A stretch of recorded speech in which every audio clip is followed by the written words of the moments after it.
Hello. I'd like to begin by acknowledging the traditional owners of the land on which we meet today. I would also like to pay my respects to the elders past, present, and future, and I extend that respect to Aboriginal and Torres Strait Islander peoples here today. Okay.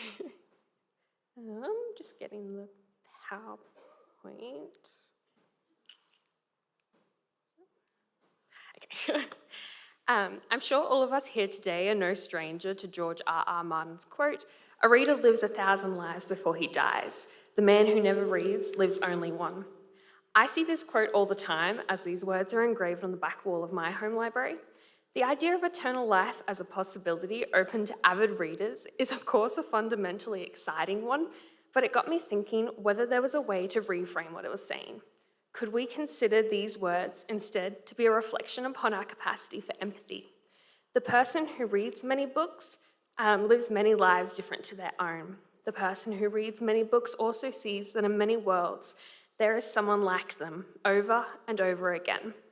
The effort to make someone's world a little bigger, to present them with new identities to try on, to help them see that their life is of value is never a small endeavour, and I believe it's at the core of what libraries stand for. So, how do I? Okay, there is another slide eventually. um, my name is Gabrielle, and I'm currently Banana Shire Council's Community Outreach Library Assistant. In a twist of fate, also known as COVID, as I was graduating uni, I found myself moving back to the small rural town I was born in and had called home for most of my life. Now, I'm what one might say a newbie to this whole conference thing. I'm completely awed at the fact I get to spend 3 days listening and learning from people, let alone standing up here on this big stage. At high school, when everyone found some sense in a math or science, or God forbid both, I found my passion in the arts. A small town curse, given that it was 2 hours to the cinemas or 6 to a live stage production. Pop culture has always been a refuge of mine, and it hasn't always been accessible. Books, however, were much more available for helping me to escape to bigger things. My question is, how can we bring this to our rural communities? As a young person who has lived in a small town longer than she has not, I know the value of having access to a vast range of resources that offer a diverse and cultured worldview. Accessibility, inclusivity, and advocacy are considerably interconnected. I also want to mention a quick disclaimer. Many of the pieces of literature I will refer to are categorically young adult, as that is the demographic I am considering. This is not to say that the concepts exist in a vacuum. There is often overlap between other age groups. It is also not the most precise as the classification of a young adult as a genre ignores the reality there are many other genres that exist within. The protagonist being a teenager does not negate the tone of the book being inherently more romantic or mysterious or horrifying. It also does not take into consideration the junior books that influence an individual in formative years or the beginning stages of new adult that we are seeing being developed, a necessary but slightly ambiguous category that attempts to bridge the gap between youth and adulthood, stories somewhere between 16-year-old characters and 30-year-olds. So to dive in, a 2015 study found that LGBTIQ plus individuals living in rural and outer metropolitan areas of Australia experience even greater social isolation and increased risk of mental health issues than those in metropolitan areas. If you aren't being exposed to more experiences and people, you don't know the full scope of opportunities available. If you are part of a marginalised group and not seeing yourself represented consistently or accurately, you might begin facing a crisis of identity and mental health, believing you should be ashamed for your differences. It is therefore not enough to simply have a selection of books on relevant topics, but rather it is necessary to curate them in a way that nurtures a culture of respect for all individuals. If the public library is to be successfully perceived as a safe space for all, we need to consider the appearance of our libraries, from displays and staff members to the books we stock. Are we only presenting white, straight, cis, able-bodied people? Those who feel welcome and as though parts of their identity are reflected within the shelves are going to be more likely to feel encouraged to attend, utilise, and promote the services on offer. This is particularly the case in rural areas where the opportunities for events in this sphere are limited, if not non-existent to begin with. So a recent example is the Netflix sensation Heartstopper, which saw its graphic novels in high demand and queer-identifying young people the subject of scrutiny. Here was a story that gave a diverse cast of teenagers a voice and insight into heavy subject matters that affect them and presented it in a joyful manner.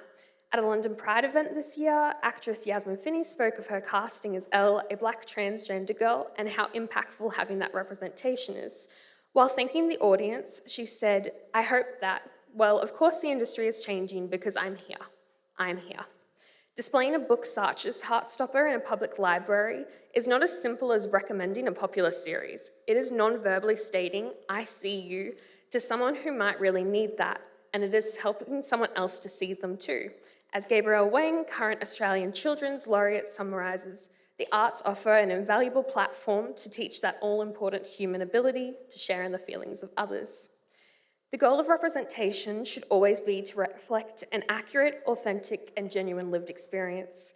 There are traps to this. Some of the common ones seen are tokenism, the symbolic but often superficial gesture of diversity for perception and public favour. There can also be stereotypes, an oversimplified or caricatured version that can play into already existing misconceptions. Positive representation is immensely important because each piece of literature we are selecting is contributing to a societal and cultural mindset. The way matters of identity, race, gender, body type, religion, disability, mental health, sexuality, the way they are perceived is heavily influenced by the media that portrays these individuals and groups. Occasionally, we can also see a romanticised portrayal or toxic tropes when we think we are seeing a diverse perspective.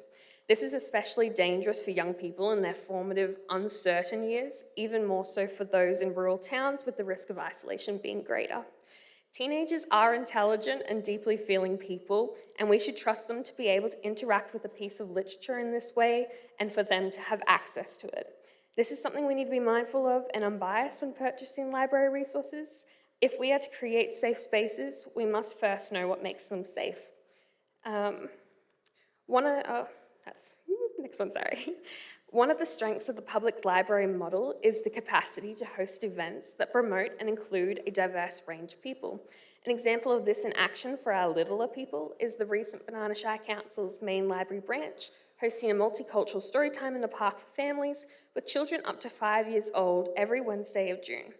Each week, the session alternated between Chinese, South African, Indian, and Philippines, and included catering of authentic food relating to that week's cultural focus. It also involved a guest speaker who read a children's book and taught them to count 1 to 5 in their native language.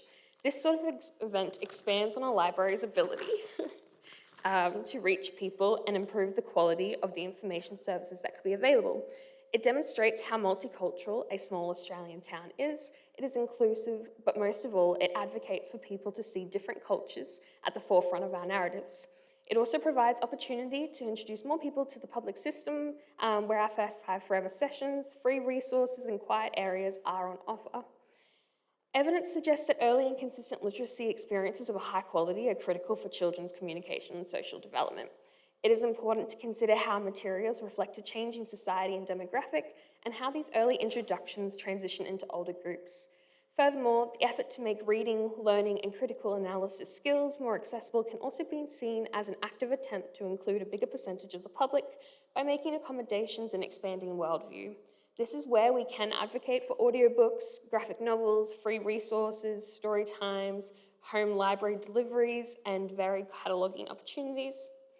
Librarians are facilitators to the community, which means our roles as information professionals is one of responsibility, representing diverse clientele. ALIA special interest groups have been formed to foster these varying interests and backgrounds, and the ALIA Disability Group found research that libraries have the second highest satisfaction level after museums and art galleries for offering community-based activities for people with a disability. Libraries have the potential to be a place that fosters creativity as a form of entertainment, education, and empathy. So, teenagers can read John Green's Turtles All the Way Down and get a sleuthing protagonist, while simultaneously empathizing with the main character's struggles with obsessive-compulsive disorder. They can read The Hate You Give by Angie Thomas and be educated on racial inequalities. The Curious Incident of the Dog in the Nighttime gives an autistic teenager's perspective, Books like Honeybee bring insight into the life of a young person experimenting with their gender as they learn who they are. Dumpling shows us that one size doesn't fit all. If our perception is to be a safe space, we need to be consistently showing up, being accessible, inclusive, and advocating for everyone. This might mean looking elsewhere for entertainment and committing to further education. Remembering that the reader who reads many lives, sorry, the microphone seems to be dropping. Remembering that the reader who reads many books, thank you. Um, thank you. Now I've lost myself. There's also an echo. No one warned me of that. Okay, remembering that the reader who reads many books empathizes with many lives, we must embody this and encourage our clients to do the same, particularly our rural clients who may be relying on these stories to build a niche community for them. And we have already seen an increase in our readers requesting these sort of books, our mobile libraries that are going out to the small towns that no more than like a toilet stop. We have teenagers hopping on and asking for these sort of things. So it is important to note that the needs and expectations of visitors in this area differ significantly. Given that no one lived experience is the same, places like libraries rely on communities collectively sharing interests and cultures. So we should be encouraging and embracing change. To sustainably continue the presence of libraries for future generations, nurture future artists and critical thinkers and more empathetic humans, we have to keep putting in place measures that make it accessible to a wider demographic. And whether that's through diverse or modified resources, our young adult population often misses out on programs focused solely on them, and I'm interested in working towards this at the library's home in my town.